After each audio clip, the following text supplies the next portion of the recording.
I did not watch the Jake Paul fight. I will never watch a Paul fight. But I am happy that he got knocked the hell out. I think that's fantastic. That's wonderful. I might watch the highlights just for that moment. I heard that he was dipping and dodging and falling and flipping all over the place. It looked like a fish out of water from what I heard. I don't support these people. I have very negative thoughts and intentions for the Pauls. I do not like these people. I knew they were messed up when, I mean, this is years ago. They went to, I believe, Japan, and they filmed people who had themselves in this forest. This is a very popular place for people who are depressed who want to go end it all. So they go out there and they in the forest. They went there and filmed bodies for like their YouTube channel or something. This is years ago, about 10 some odd years ago. What would make that entertaining to anyone? What would make that something you would want to see? Hey, let's go see all these people who, were at the end of their rope.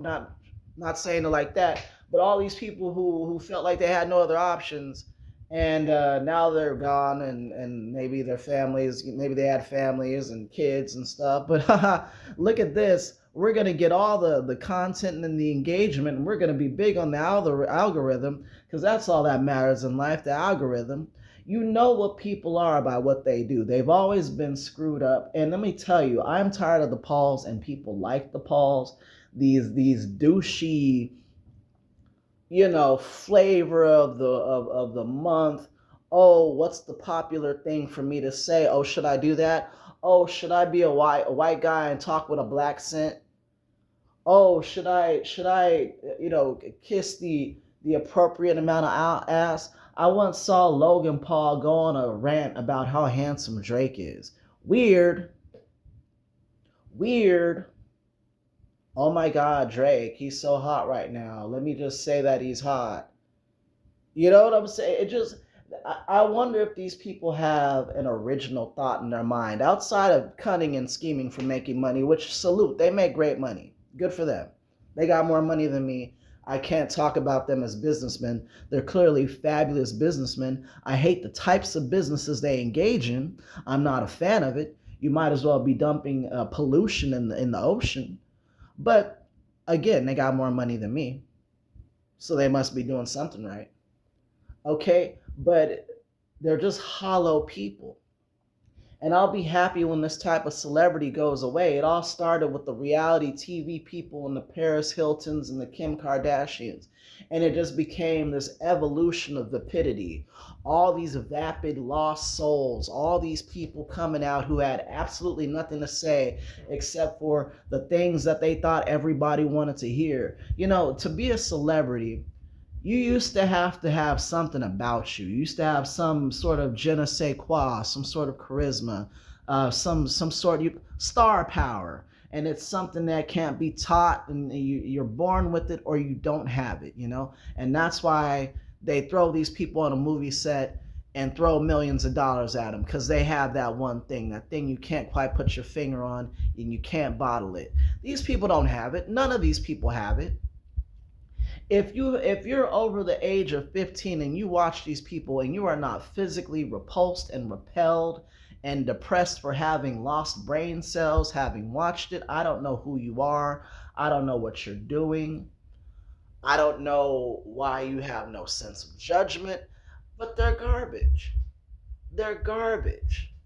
They're all a bunch of, like, all these influencer guys are like all these little wiggers that wear the same hat, the same clothes, speak the same, okay, talk about the same subjects over and over again. To get back to the fight, of course, as I said, I did not watch this fight. When I heard about it, the only thing I thought to myself was, I hope it has low viewership. I hope it has extremely low viewership so that it disincentivizes, companies and corporations from wanting to do business with him. The Tyson fight left a bad taste in everyone's mouth.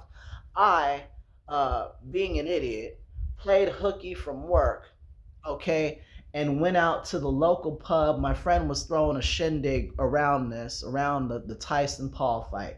And I went there knowing what was going to happen. I knew in my heart, I knew, but it's Mike Tyson. I was a kid during the 90s, so Mike Tyson for me, I mean, he just was above reproach in my eyes. In my eyes, he could do no wrong. Okay, he was the Iron Man. He was the one where we would call them microwave fights because you would get up to go get something out the microwave and the fight would be over, and you'd be like, "What do you mean he's down? He's down already? We ain't 3 minutes in. He's down. Great. Glad I paid the $100 for pay per view. So great, so great, right?" So to see him pull his punches and to see him take a fall to this overgrown, roided out, pumped up blonde twink, I was just like, no, no, no, no. And also, I recognize Tyson's culpability in this. Look, if you need money that bad, write a goddamn book. And yes, we know most of you people in sports don't have the marbles to write a book. That's why you go find yourself a ghostwriter. Go find a fan that loves you who also happens to be an author and a writer, and then you could have tapped them in, and they would have done the deed for you at a very reduced fee, just out of love for you. And then you put the book out, and it's really nothing new, but your face is on it, your name's on it. Somebody's gonna buy it. That's at least a couple million in your pocket, and then the rest is up to you investing and being wise with your money. He didn't have to take a fall like this. I saw so many, well, he didn't fall, but I saw about 4 or 5 incidents or exchanges in the Tyson Paul fight where he could have knocked him smooth out. And even though he's got a 6 in front of his age, he's still, excuse me, he's still Mike Tyson. And he's got that old man strength. That old man strength is something different. If you've ever worked in healthcare and nursing and you're dealing with people in their 80s and you think, oh, this frail little old guy, think again. Think again. There's something about that strength that they get once they hit like 60 something that is a thing to behold. So I don't believe he was just some gassed out old man who couldn't do it. I saw him get frustrated and bite his glove because he wanted to hit this guy so bad, but he was like, that money though. That money though. I need the money. Again, if you know, I was very disappointed in Tyson. In fact, I really don't even watch anything with him on it, and I don't really want to engage in anything that he could be putting out because he'll go out and in one breath say, just a quick aside about him, say, oh, boxing is beautiful and the sport is dying and this and that. And then you go out and you purposefully lose to a reality TV star. So somebody's telling stories in school. But yeah, I wish nothing but bad for the Pauls. I hope the knockout hurt like hell. I hope the brain scan encourages him to go away because they already have said that he's already got brain damage. It's like, just stop. Nobody likes you. The villain arc is not going to be fruitful forever.